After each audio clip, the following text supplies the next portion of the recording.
Welcome to this very special edition of the KJ Masterclass Live, the show which ensures that you profit from your time spent here with experts, either through their industry insights, information, or simply learning from them.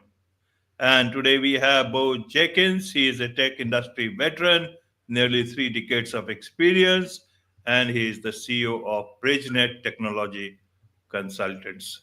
Welcome to the show, Bo. Thanks for having me, Ajay. You're welcome. Welcome to the show. Welcome to India in this online form, Bo. And I'm sure not just in India, but a lot of people across the globe will benefit from what we are going to talk right now. We'll talk about how one can secure their business today. In this backdrop, we'll have our conversation. But before that, Bo, let's understand a bit about your journey, your background, so that people know who they are listening to. So I started off in college going for an electrical engineer degree.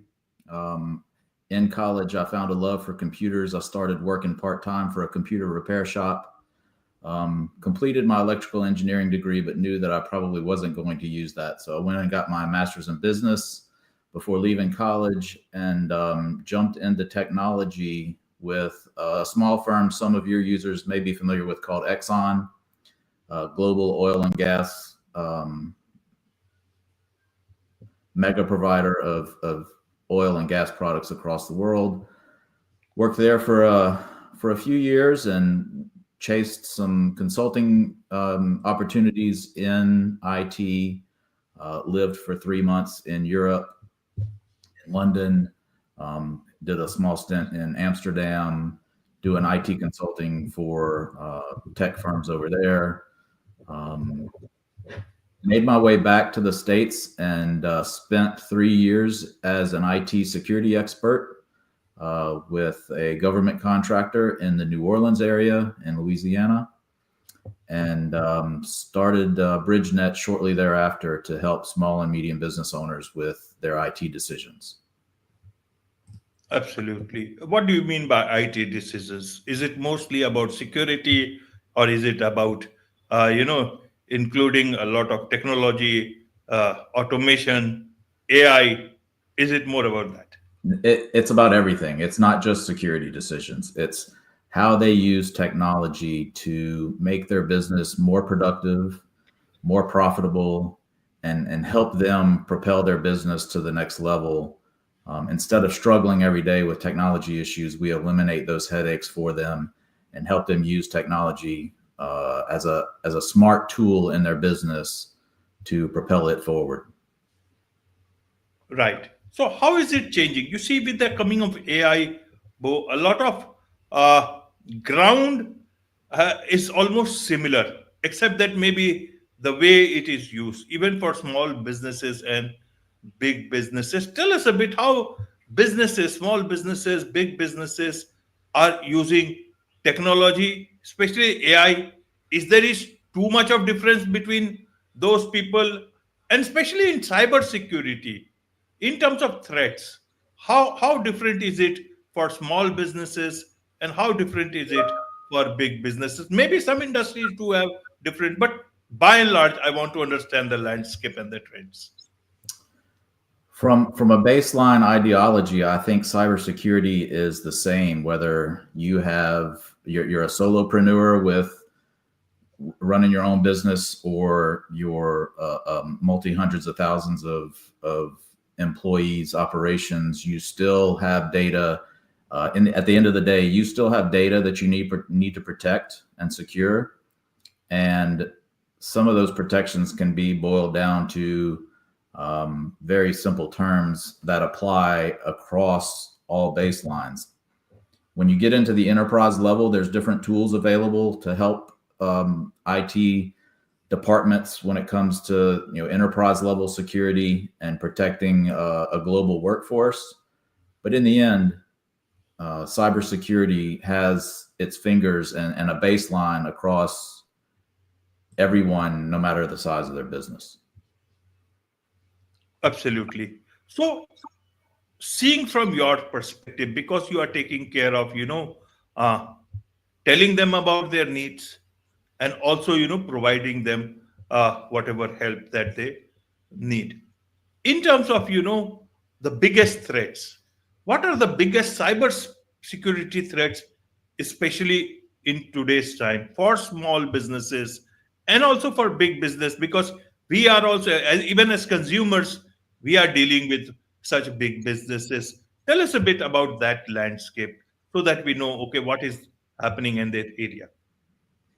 Cybersecurity has become a business.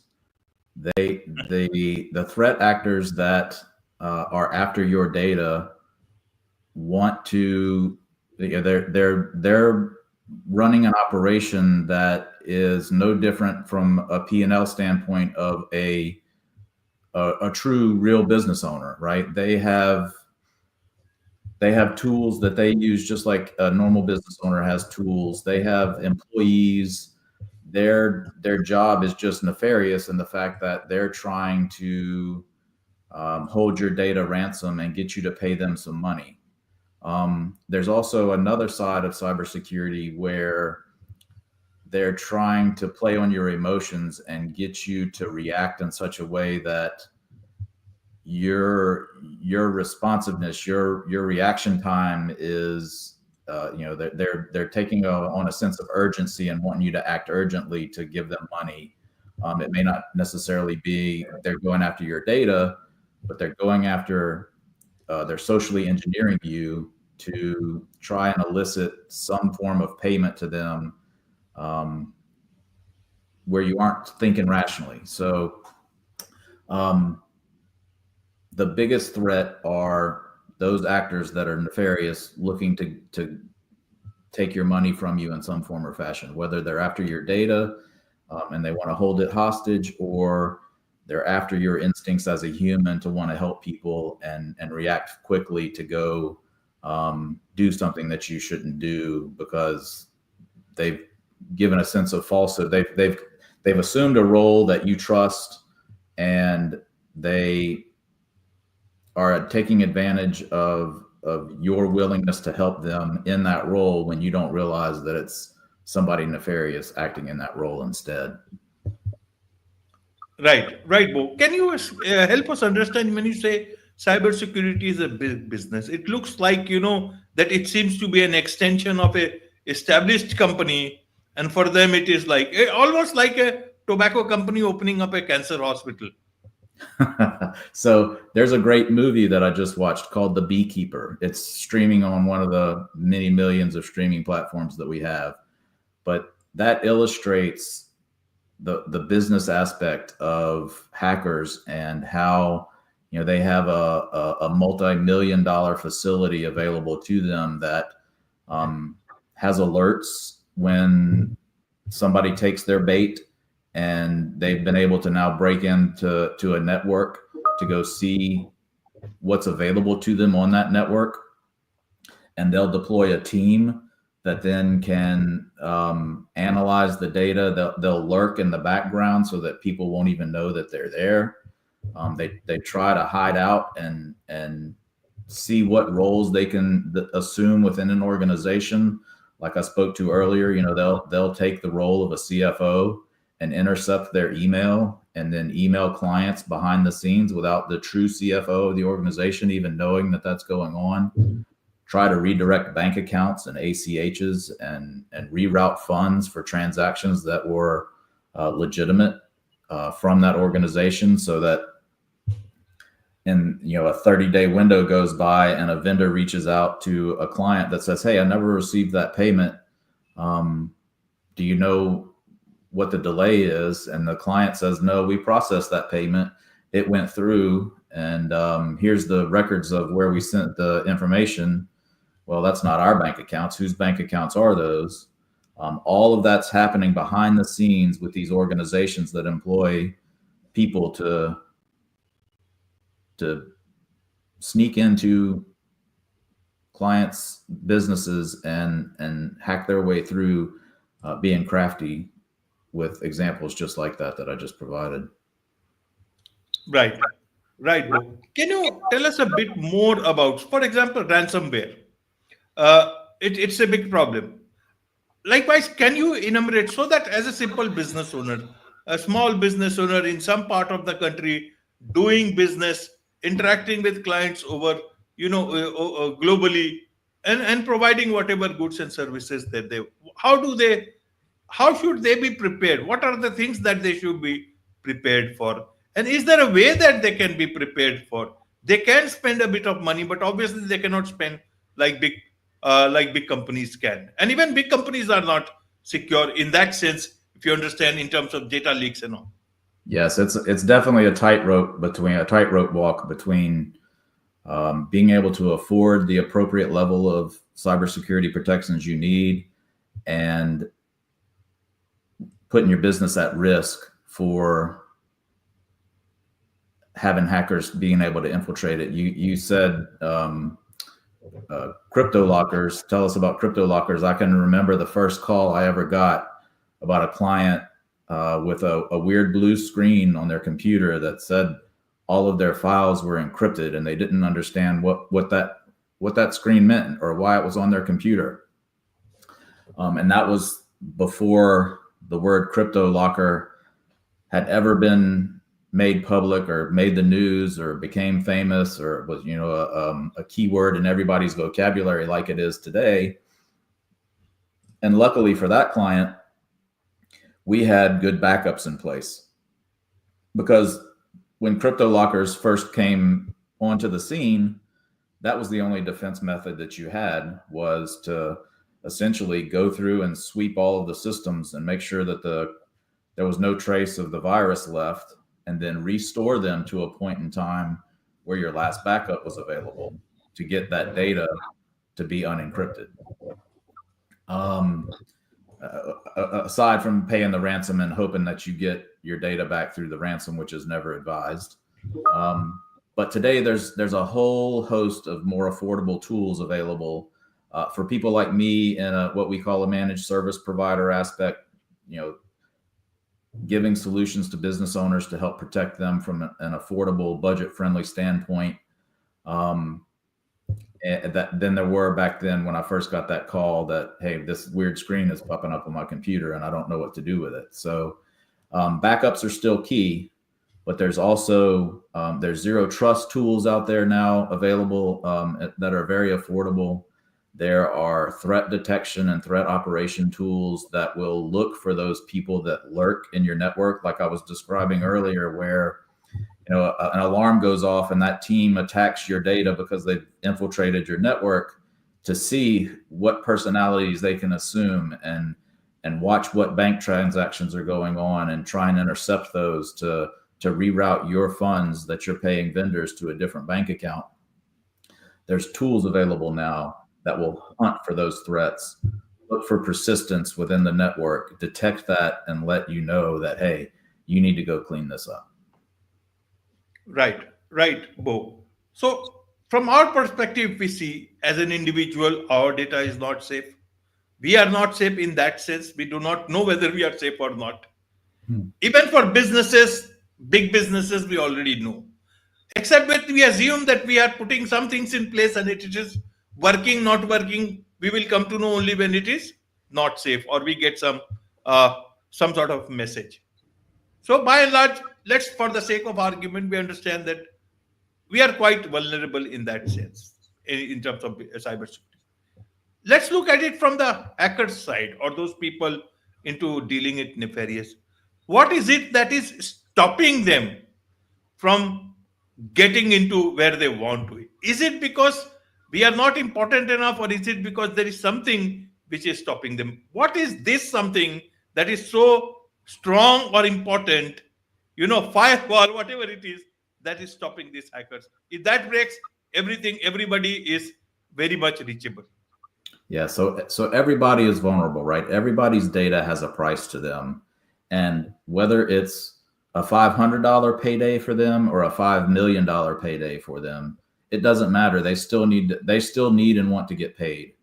And best practice for security is, like Shrek says, it's an onion. It has many layers to it, and you have to develop as many layers as you can without impeding your employees' productivity first, but also without sacrificing your data to the hackers and just, putting a stand outside your door that says, "Hey, I'm available because I don't think they're coming. I don't think you're coming after me, and my data doesn't have any value." That's wrong. But a baseline is to build up your security in layers, right? Firewalls are great. Backups, you got to have great backups for your data. You got to have encryption so that if they do try and get it, or they have access to certain files, those files are encrypted, and then they have to then break through that encryption.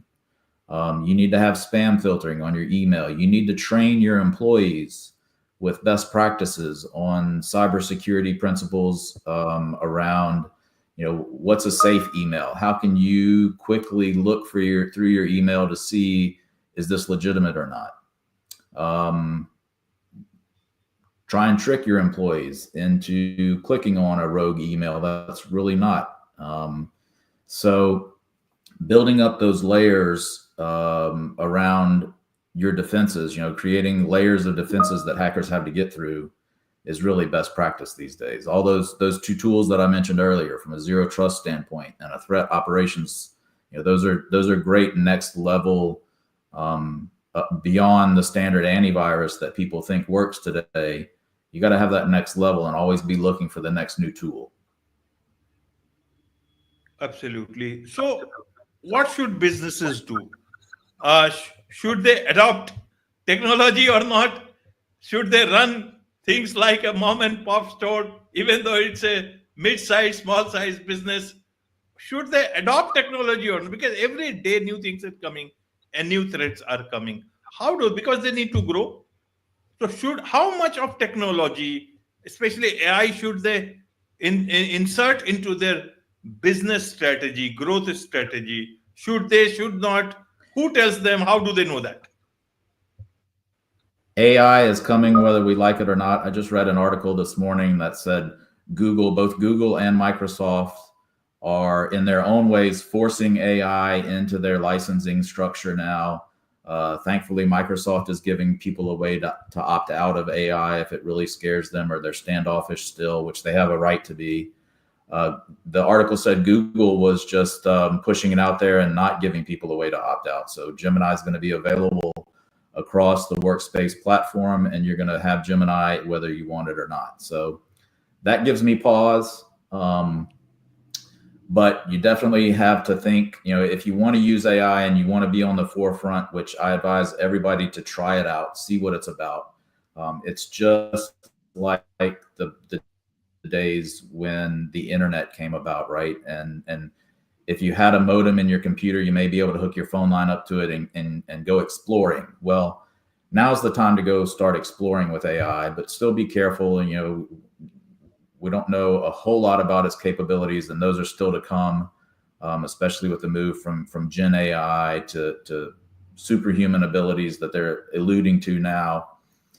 But we can't ignore it. It's not wise to ignore it. You've got to see and be ready for what its capabilities are and how that's going to impact your business.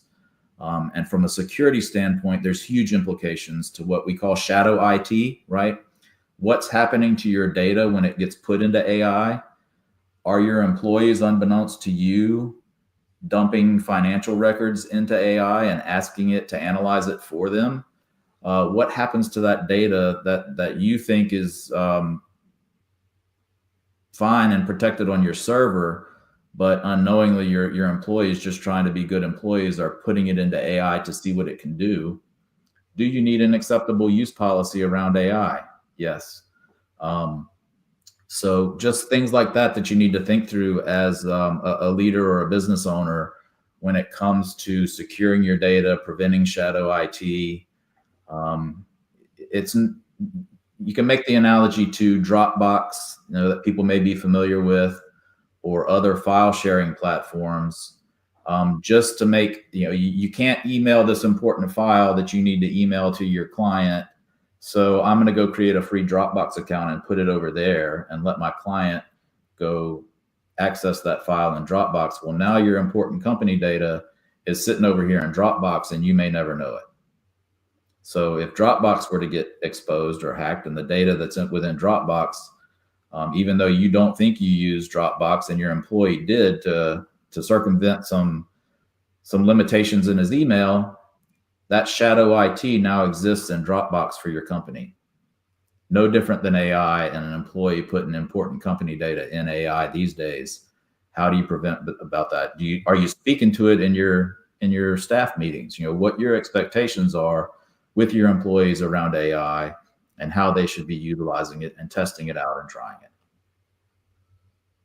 Absolutely, absolutely. Everything is so plugged in. Even conversations when we are having, one person is recording in the name of taking minutes of the meeting to explain things they have understood. Then they will send the notes. Even in Dropbox, you see, whether it is Dropbox or Drive or anything else, at the end of the day, all we already have so many reports about all these things getting.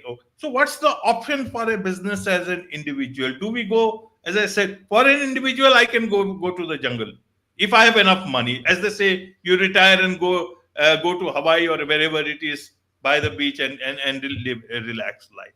Is there a see Bo, if it was that, okay, I'm adopting everything and I'm secure, that is still some solace.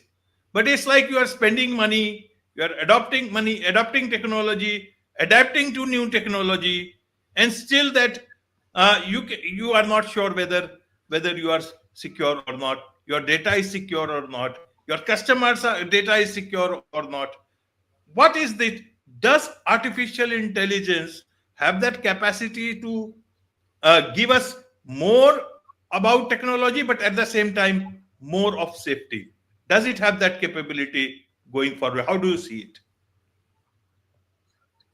There are so many different tools and strategies that people are developing AI for now.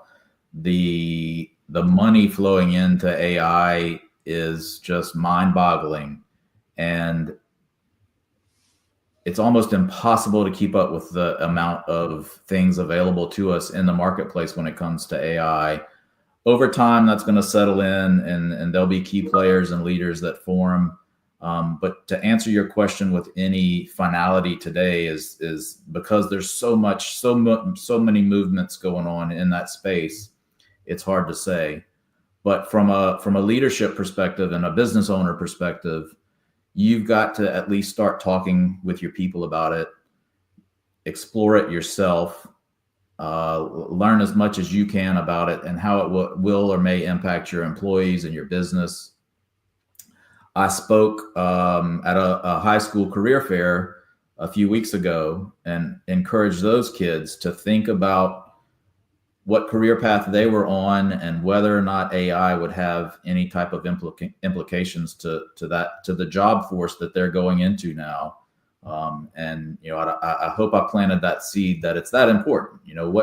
What can AI do with the job path that I'm thinking about as a 17, 18-year-old high school senior fixing to graduate? That same mentality we need to have as business leaders. What is AI going to do, and what will my business look like in 5 or 10 years from a strategic standpoint? So it's definitely something that everybody needs to keep their eye on. Absolutely, absolutely. There's much to learn about all these things from you, Bo, and I'm sure a lot of businesses would want to learn more about you, from you, how they can be your client, get your expertise, and protect themselves. What's the best way for them to do so, Bo? They can find us on our website. It's bridgenetllc.com. We have a contact us form. They can reach out to us there. Happy to answer any questions, follow-ups that may come from this. But I'm really here just to give value. Ajay, I appreciate you bringing me in, and hope you found something useful from this. Absolutely, absolutely. With this, it's a wrap on this very special edition of the KJ Masterclass Live. Thank you so much indeed for joining us.